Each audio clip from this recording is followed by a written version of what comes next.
오늘 우리에게 주시는 하나님의 말씀은 요한 1서 4장 7절에서 12절의 말씀입니다. 저와 우리 성도님들께서 한 절씩 교독해서 읽겠습니다. 사랑하는 자들아, 우리가 서로 사랑하자. 사랑은 하나님께 속한 것이니 사랑하는 자마다 하나님으로부터 나서 하나님을 알고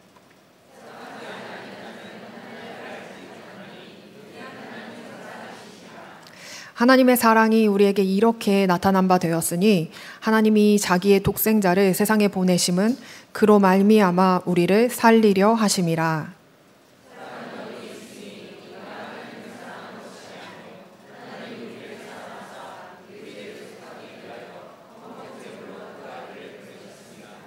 사랑하는 자들아, 하나님이 이같이 우리를 사랑하셨은즉 우리도 서로 사랑하는 것이 마땅하도다. 만일 우리가 서로 사랑하면 하나님이 우리 안에 거하시고 그의 사랑이 우리 안에 온전히 이루어지느니라. 아멘. 하나님의 말씀입니다.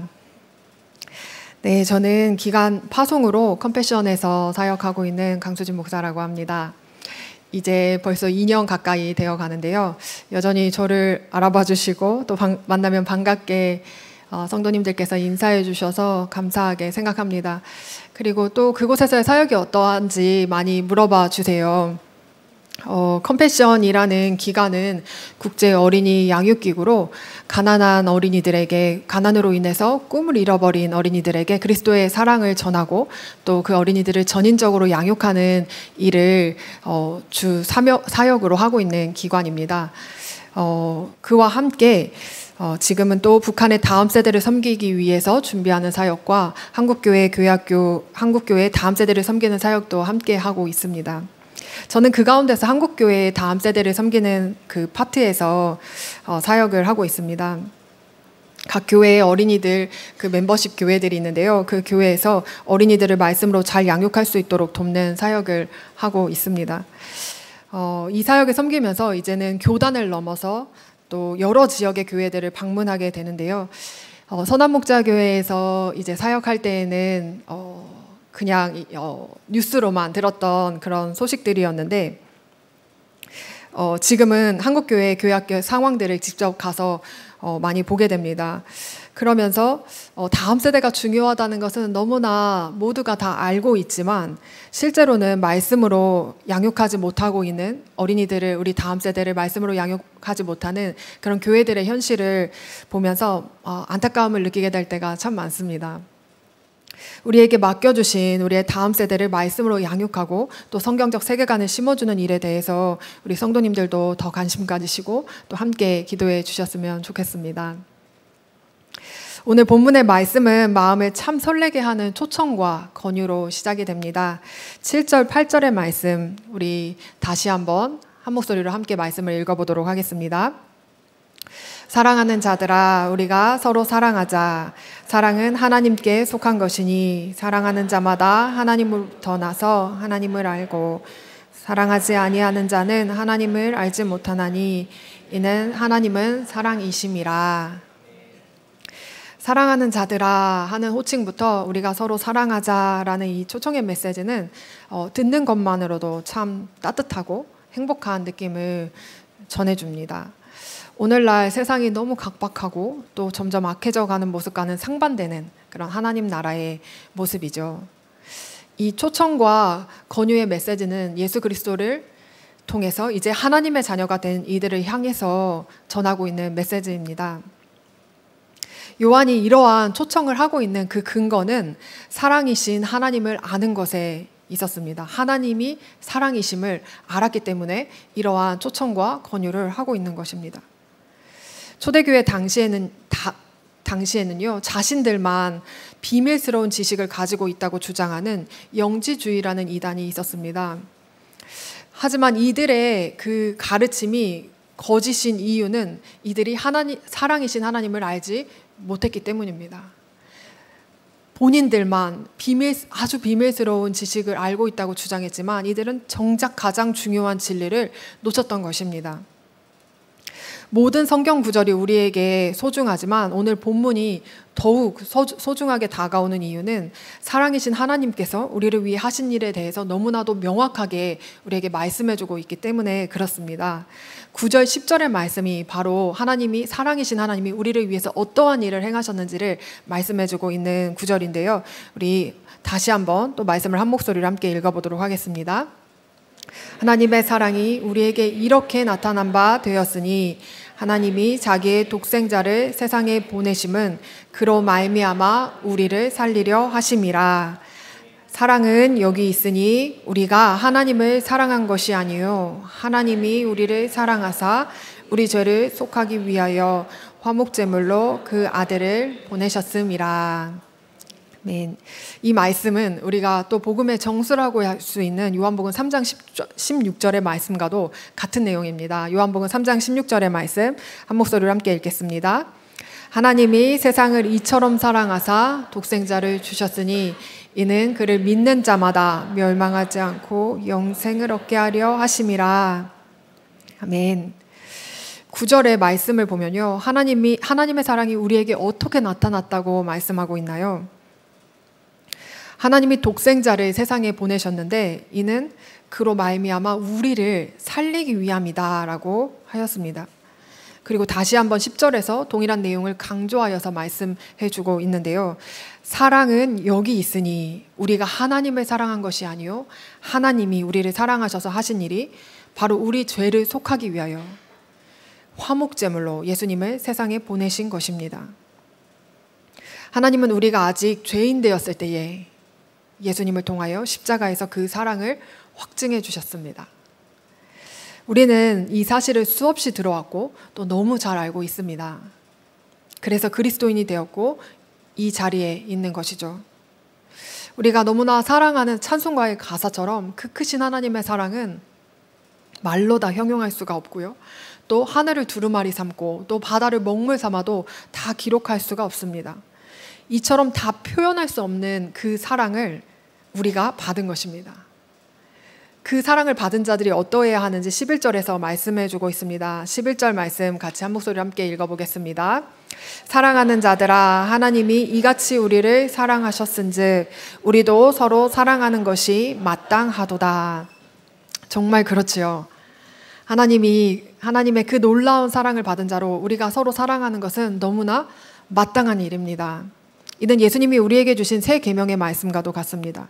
요한복음 13장 34절의 말씀입니다. 같이 한 목소리로 읽겠습니다. 새 계명을 너희에게 주노니 서로 사랑하라. 내가 너희도 서로 사랑하라. 우리 가운데 서로 사랑해야 한다는 것을 모르는 사람은 없을 것입니다. 그런데 우리의 현실은 어떠한가요?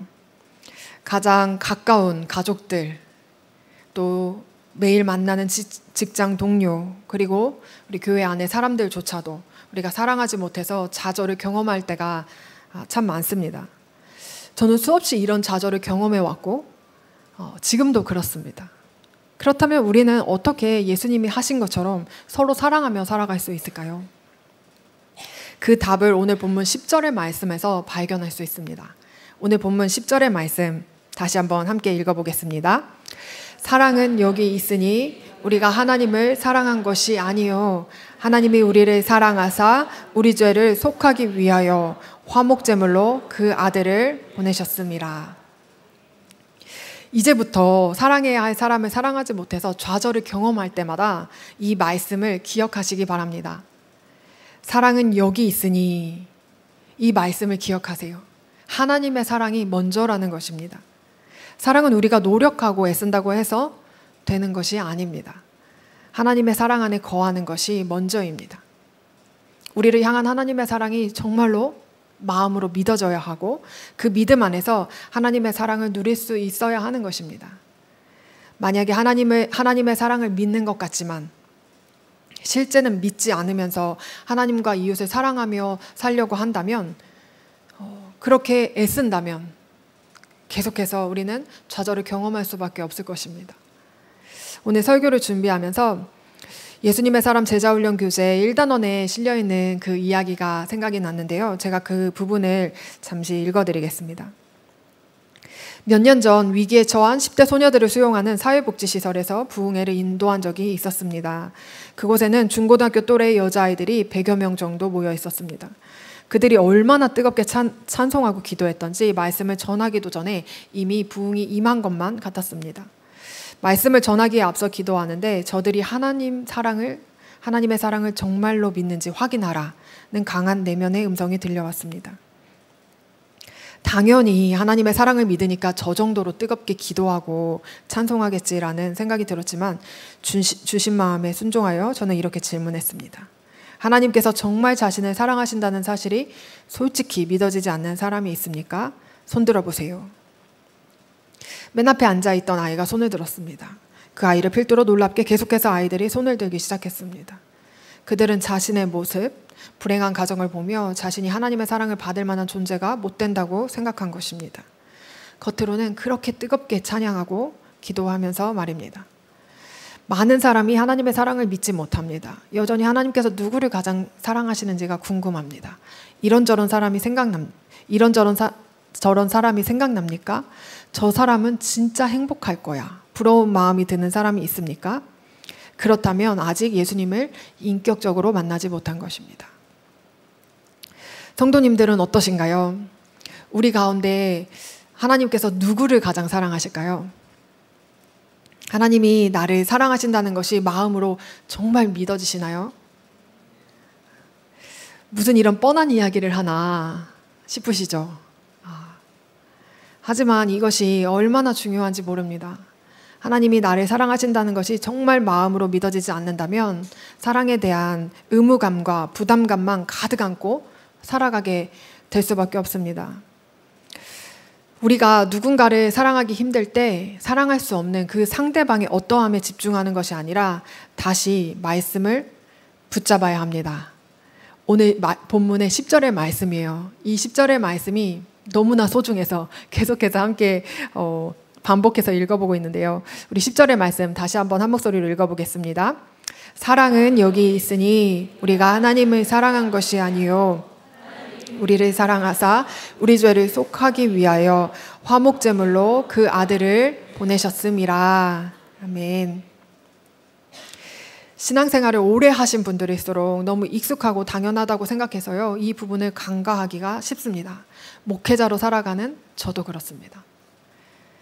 이처럼 우리가 복음으로 날마다 돌아가야 하는 것은 우리가 어떠한 사랑을 받은 자들인지를 기억해야 하기 때문에 그렇습니다. 하나님이 우리를 사랑하신다는 근거는 단 한 가지에 있습니다. 우리를 사랑하사 우리 죄를 속하기 위하여 화목제물로 예수님을 보내신 것입니다. 우리가 이 진리를 굳게 붙들기를 원합니다. 이 진리를 우리가 놓치게 될 때요, 우리는 하나님을 오해하게 됩니다. 우리에게 주어진 조건이나 환경 그리고 상황에 의해서 하나님의 사랑을 판단하게 되는 것이에요. 근데 우리가 어떠한 사랑을 받은 자들인지, 하나님께서 우리를 어떻게 사랑하셨는지 이 말씀에서 우리에게 너무나도 분명하게 말씀해주고 있잖아요. 제가 얼마 전 4월 말에 필리핀으로 비전 트립을 다녀왔습니다. 컴패션에서는요, 직원들에게 1년이 되고 또 5년, 10년이 되면 현지를 방문할 수 있는 기회를 제공합니다. 그래서 이제 코로나가 좀 잠잠해지고 해서 직원들에게 이제 비전 트립의 기회를 제공해서 저도 다녀오게 되었던 것인데요. 컴패션은 현지 교회를 통해서 어린이들을 양육하는 사역을 하고 있는데, 필리핀은 우리나라와 가깝기도 하고요. 한국 후원자들이 많은 나라이기도 해서요. 비전 트립으로 많이 방문하게 되는 그런 나라입니다. 필리핀에는 400여 개의 그 교회들에서 지금 컴패션 교회들에서 어린이들을 양육하고 있는데요. 컴패션에서는 이 교회가 어린이 센터예요. 비전 트립에서는 이 교회들을 방문하고 또 후원을 받는 어린이들의 가정을 방문합니다. 저는 이번에 이곳 세 곳의 교회, 곧 어린이 센터를 방문하면서 그 교회 어린이들의 가정도 방문하게 되었는데요. 정말 하나같이 너무나도 열악한 상황에서 살고 있었습니다. 저는 이러한 곳을, 현지를 처음 방문하는 것은 아니었는데도요, 방문할 때마다 참 마음이 먹먹해지고 또 많은 생각이 드는 것 같아요. 우선은 이러한 좀 가정들에는요, 수도나 전기가 연결되어 있는 곳이 없습니다. 우리가 사실 지금 우리의 생활 가운데 수도가 연결되어 있지 않고 전기가 들어오지 않는다고 했을 때 그 생활들을 우리는 사실 상상조차 하기가 쉽지가 않잖아요. 근데 대부분의 가정들이 식구들이 다 누워 자기도 어려워 보이는 그 작은 공간에서 또 비가 오면은 완전히 무방비 상태가 될 수밖에 없는 그냥 판자 하나로 지어진 그런 곳에서 어떠한 제대로 된 살림살이도 없고 덮고 잘 이불조차 없어 보이는 그러한 모습으로 살아가고 있었습니다. 컴패션에 등록되어서 후원을 받는 어린이들의 대부분이 이러한 절대적 가난 속에서 끼니를 해결하기도 어려운 환경 가운데 놓여 있는데요. 그래도 컴패션에 한 아이가 등록이 되면 그 가정의 이제 가족들이 한 끼라도 해결받을 수 있고 하루에 한 끼라도 좀 해결할 수 있고 또 학교를 다닐 수 있도록 그러한 지원을 하고 있습니다. 컴패션의 이제 비전 트립에서 가장 꽃이라고 할 수 있는 그 시간은요, 이렇게 컴패션에서 후원을 받고 자란 졸업생들을 그럼 만나는 시간이 있어요. 이번에는 특별히 저희가 직원들, 한국 컴패션의 직원들이 그곳을 방문했던 것이기 때문에 이제 우리나라는 원래는 우리나라가 수혜국 도움을 받던 나라였는데 저희 나라가 이제 유일하게 도움을 받던 나라에서 지금은 후원국가 도움을 주는 나라가 되었어요. 근데 이제 필리핀과 같은 곳은 수혜국 도움을 받는 나라라고 합니다. 근데 이 수혜국에도 이제 컴패션 국가사무소가 있어요. 거기서 일하는 직원들이 있고요. 근데 이 직원들 가운데서 이제 일하고 있는 졸업생들을 이번에 만나게 되었던 거예요. 그들은 대학을 졸업하고서 더 좋은 직장에 갈 수 있는 기회가 있었음에도 불구하고 컴패션에서 일하기를 선택했습니다. 이처럼 컴패션의 졸업생들 중에서는요, 그 어린이 센터를 방문하게 되면 그 교회에는 꼭 그 졸업생들이 교사로 섬기고 있어요. 다시 교회 어린이 센터로 돌아와서 교사로 섬기는 그런 경우가 굉장히 많은데요. 자신이 그 받은 사랑, 값없이 받은 사랑을 어떻게든지 자신도 나눠주고 싶기 때문에 그런 것입니다. 비전 트립의 이제 마지막 날이었는데요. 필리핀 국가사무소 직원으로 이제 저희와 함께 동행했던 그 직원의 간증을 듣는 시간이 있었습니다. 이거는 예정에 없던 시간이었는데 그 직원도 후원을 받고 자란 컴패션의 그 졸업생이었어요. 네, 그 형제는 가난으로 인해서 어려웠던 자신의 어린 시절 이야기를 저희들 앞에서 담담하게 시작을 했습니다. 그 친구의 아버지는 초등학교를 나오지 못하신 분이었는데 그 친구 말로는 굉장히 스마트한 분이셨고 또 배우기를 굉장히 열망하셨던 분이셨다 해요. 그래서 아들이 그 학교를 다녀오면은 이제 아들의 가방을 열어서 아들이 학교에서 배운 것들을 살펴보고 또 아들에게 그것을 가르쳐 달라고 하시면서 그렇게 배우는 것을 굉장히 즐거워하셨다고 합니다. 그러나 어느 날 이 아이가 집에 들어가 보니 아버지가 이웃이 쏜 총을 맞아서 쓰러져 있었고 집에 들어온 자신을 보호하기 위해서 총에 더 맞게 되면서 돌아가시게 되는 너무나 비극적인 일을 겪게 됩니다. 아버지가 돌아가신 후에 또 교회와 또 이웃들의 사랑을 통해서 그의 가족들은 그래도 상처를 치유해 갈 수 있었지만 그 후로도 이 형제는 가난으로 인해서 굉장히 힘든 시간들을 지나야 했습니다. 하지만 그 형제는 하나님께서 이런 이야기들 하더라고요. 자기가 시험을 보러 가야 되는데 그 시험을 볼 수 있는 그 돈이 없어서 시험을 가지 못해서 하루 종일 집에서 울 수밖에 없는 그런 울었다는 거예요. 근데 그럼에도 하나님께서 자신을 더 좋은 길로 인도하셨다고 고백해요. 그리고 지금도 당시에 그 아버지 사건으로 인해서 그 트라우마로 인해서 헤드폰을 끼고 있어야만 잠을 잘 수 있는 그런 트라우마가 여전히 남아있는 가운데서도 이 형제는 하나님을 찬양했어요. 하나님의 선하심을 찬양했습니다. 하나님 나라를 위해서 살기를 원했고요. 하나님께서 자신의 삶 가운데 행하신 일들을 간증하는 일에 지치지 않기를 기도 요청하기도 했습니다. 컴패션 졸업생들을 만나보면요, 이렇게 정말 하나같이 너무나도 극적인 그런 각자만의 스토리가 다 있습니다. 그러나 하나님의 선하심을 찬양하면서 각자의 자리에서 이웃을 사랑하면서 복음을 전하는 사명을 감당하고 있었어요. 그 시간에 이제 졸업생들을 만나는 시간에 함께 찬양했던 곡 중에 그 한 곡의 제목이 하나님의 선하심이라는 찬양이었습니다. 이 찬양을 제가 우리 성도님들에게도 엄청 추천해 드리고 싶어요. 한번 이제 돌아가시면서 하나님의 선하심이라는 그 찬양을 한번 검색해 보시면 영어 찬양도 있고요. 또 한국어 찬양도 있어요. 근데 그 가사, 후렴 가사를 제가 잠깐 알려드리고 싶은데요. 이런 가사가 있어요. 살아가는 모든 순간에 당신은 신실하셨죠. 살아가는 모든 순간에 당신은 참 좋으셨어요. 내가 쉴 수 있는 모든 호흡을 다해 하나님의 선하심을 노래할 거예요. 하나님을 원망하고 떠나갈 수도 있는 그런 상황 속에서 이들은 어떻게 이렇게 아름다운 모습으로 하나님의 선하심을 노래하며 하나님을 증거할 수 있을까요? 이들이 이렇게 하나님의 선하심을 찬양할 수 있고 노래할 수 있는 그 이유는 오직 한 가지, 예수 그리스도였습니다. 그들의 삶을 통해서 하나님의 선하심, 그 하나님의 사랑이 필리핀 땅에 울려 퍼지고 있었어요. 오늘 본문의 12절의 말씀입니다. 우리 같이 한 목소리로 함께 읽어보겠습니다. 어느 때나 하나님을 본 사람이 없으되 만일 우리가 서로 사랑하면 하나님이 우리 안에 거하시고 그의 사랑이 우리 안에 온전히 이루어지느니라. 아멘. 요한복음 13장 35절의 말씀도 우리 같이 읽어보겠습니다. 너희가 서로 사랑하면 이로써 모든 사람이 너희가 내 제자인 줄 알리라. 아멘. 하나님의 사랑을 받은 자들의 삶을 통해서요, 많은 사람들이 하나님을 알게 되는 역사가 지금도 계속해서 일어나고 있습니다. 그들이 받은 사랑을 나누며 살기 때문입니다. 사랑하는 성도님들, 그러나 여전히 서로 사랑하라는 말씀이 부담으로 다가오고 순종하기 어려운 계명처럼 그렇게 느껴지시는 분이 계신가요? 제가 오늘 우리 성도님들과 함께 나누고 싶은 그 메시지는요, 서로 사랑해야 한다, 서로 사랑해야만 합니다 라는 이런 메시지가 아닙니다. 정말 이런 의무감과 부담감을 가지고 돌아가지 않으셨으면 좋겠습니다. 우리를 향한 하나님의 사랑이 믿어지면 우리는 말씀대로 서로 사랑하며 살 수 있게 됩니다.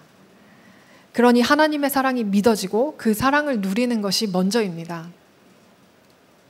우리가 분주하게 삶을 살아가다 보면요, 또 이제 우리가 이 예배를 마치면 또 가정으로 각자의 삶의 자리로 돌아가게 되잖아요. 그러면 또 거기서 삶을 살아가다 보면 이 복음의 진리를 놓치게 될 때가 참 많아요. 우리가 하나님의 어떠한 사랑을 받은 자인지를 놓쳐버리게 되는 것이죠. 그러면 사랑은 지켜야 할 율법이 되고 맙니다. 마음은 다 메말라 버리고요, 말씀대로 살아가지 못하는 자신의 모습을 보면서 또 좌절하게 돼요. 이것은 다른 어떤 사람의 이야기가 아니라 저의 이야기입니다. 저는 지금도요, 여전히 사랑해야 할 사람들을 사랑하지 못해서요, 좌절을 경험할 때가 많습니다. 그러한 저에게 주님께서 들려주시는 말씀은요, 사랑의 원천이신 하나님, 그분의 사랑을 제가 먼저 누리라는 것이에요. 저의 노력과 의지가 아니라 제가 하나님의 그 사랑을 누릴 때만 사랑하며 살아갈 수 있게 되는 것임을 깨닫게 해주셨습니다. 저는 이 메시지를 우리 사랑하는 성도님들과도 함께 나누고 싶어요.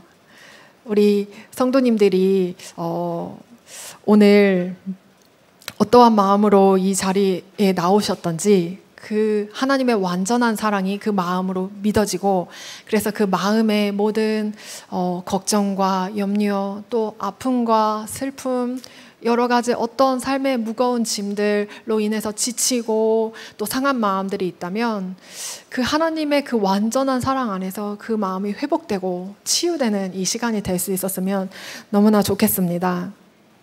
오늘 메시지는요, 우리가 그리스도인이 되었으니 이제 서로 사랑하며 살아야 한다, 머스트로, 의무로, 그런 부분들, 그런 메시지가 아니고요, 하나님이 나를 어떻게 사랑하셨는지를 기억하자가 결론입니다.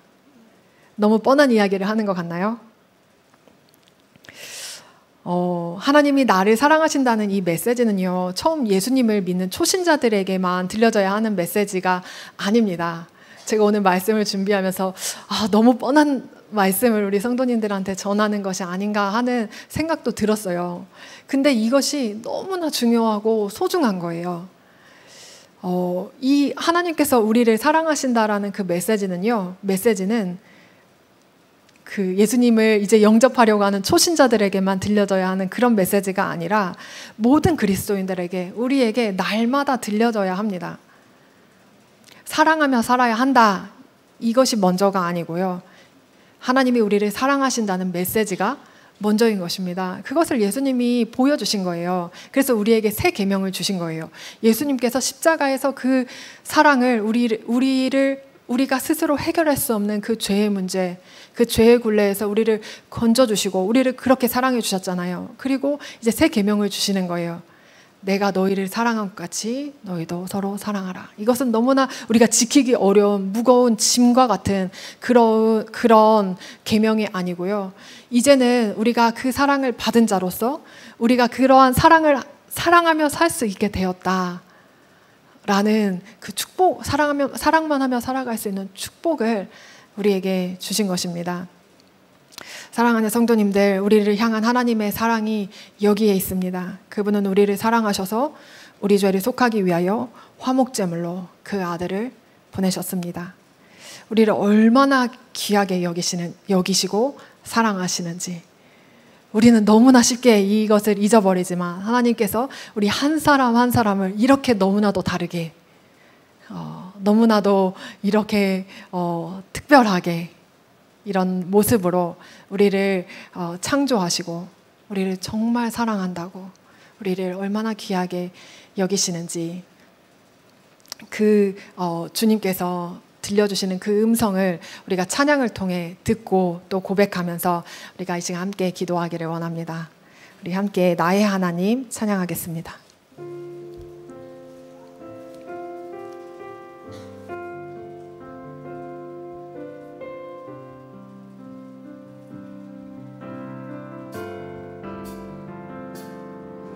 나의 사랑 어느 너였구나 참 귀하다. 어느 보석보다 귀하다. 내가 사랑스럽지 않은데 너를 온전히 사랑하고 너와 함께하려 내가 왔노라. 주의 사랑, 이 사랑은 결코 변치 않아. 모든 계절고 얼곳이네. 푸른 마르고 꽃은 시드나 주의 말씀은 진실해. 실수가 없으신 주만 바라라. 주님의 나라와 뜻이 나의 삶 속에 임하시며 주님 알기를 주만 보기를 소망해.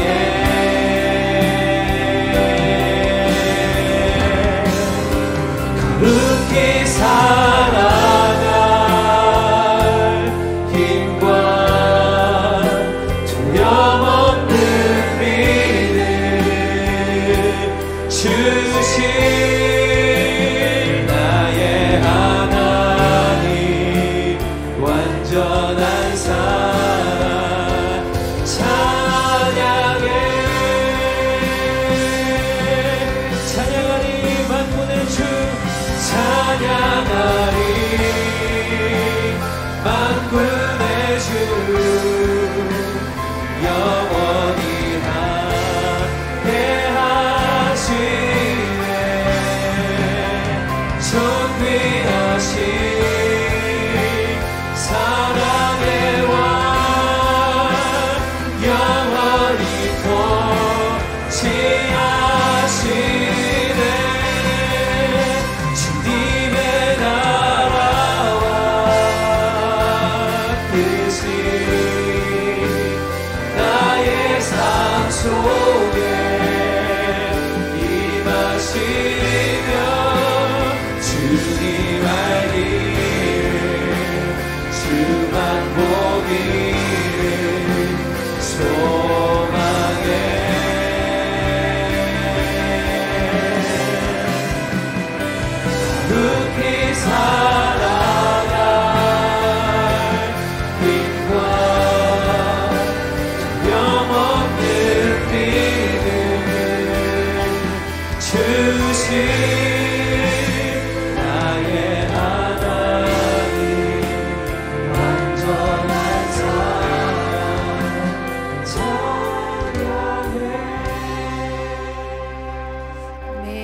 이 시간 두 가지 기도 제목으로 함께 기도하기를 원하는데요. 먼저 첫 번째로 우리 10절의 말씀 붙잡고 기도하겠습니다. 사랑은 여기 있으니 우리가 하나님을 사랑한 것이 아니요 하나님이 우리를 사랑하사 우리 죄를 속하기 위하여 화목제물로 그 아들을 보내셨습니다. 우리가 이 말씀 붙잡고요, 십자가에서 이미 확증해 주신 그 사랑을 우리가 날마다 기억하고 누리며 살게 하여 주옵소서. 우리 주의 이름 한번 부르시고 간절히 합심해서 기도하며 나아가겠습니다. 주님의 나라와 뜻이 나의 삶 속에 임하시며 주님 알기를 주만 보기를 소망해.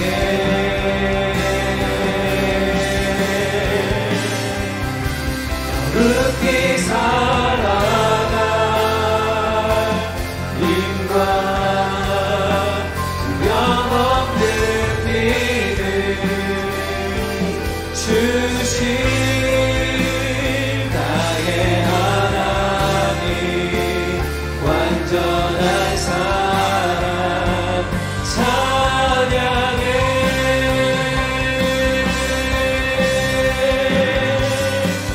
거룩히 살아갈 힘과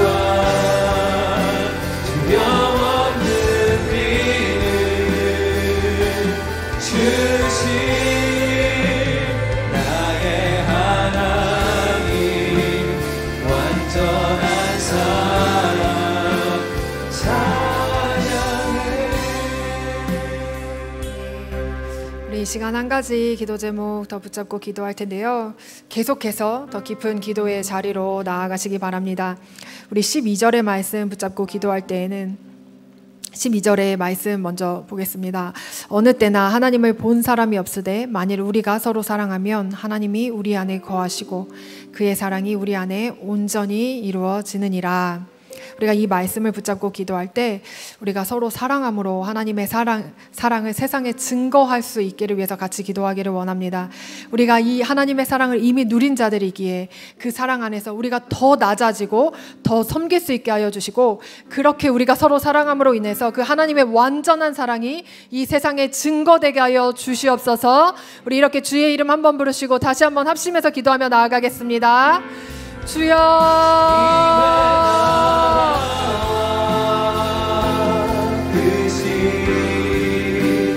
나의 삶 속에 임하시며 주님 알기를 주만 보기를 소망해.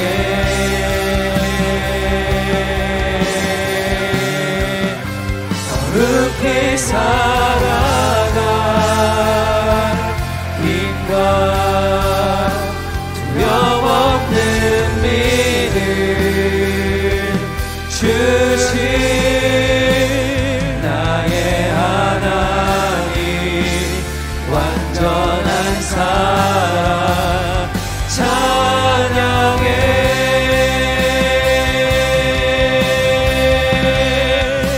주님의 나라와 뜻이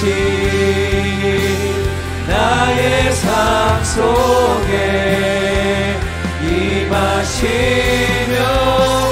주님 알기를 주만 보기를 소망해.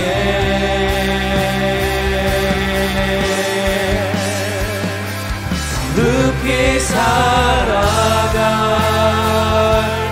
힘과 두려움 없는 믿음 주신 나의 하나님 완전한 사랑